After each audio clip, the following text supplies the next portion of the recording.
Coach, it was a tough one to lose here at Pack the House night. Give me your overall thoughts on how you thought the game went for the Javelinas. Yeah, before we even get to the game, man, I just want to thank Javelina Nation for showing up today. Pack the House night is always an incredible night for us. I think our administration did a fantastic job trying to go and recruit people to come over, students, faculty, staff, everybody, band, everybody that was in the building tonight. I can't thank you enough. That is what Javelina Nation's got to be like every event.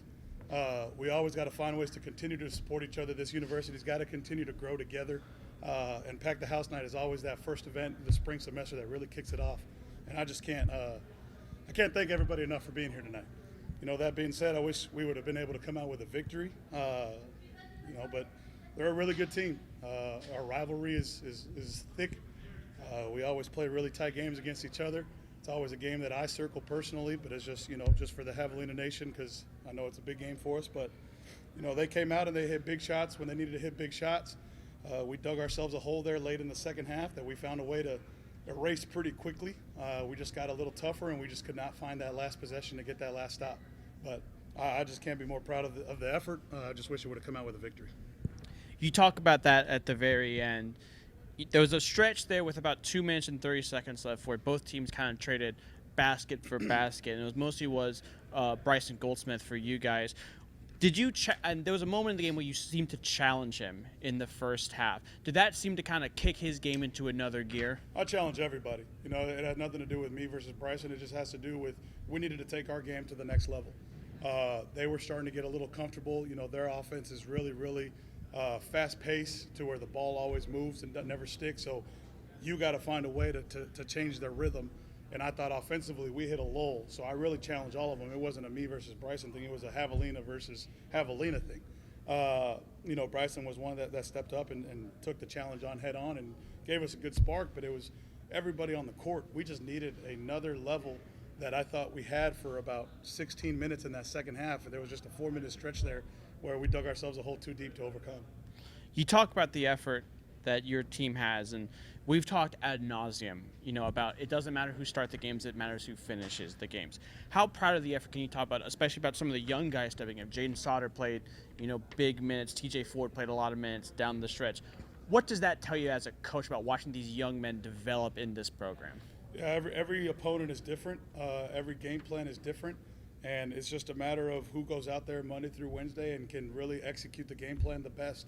That's why I love our depth. I love our team. We had to go small because they had 5 guys that could really stretch the floor, so we had to kind of match it. And I thought Jaden was really good for us at the 5. I thought Daniel gave us good minutes there early in the second half, and he hit some big shots.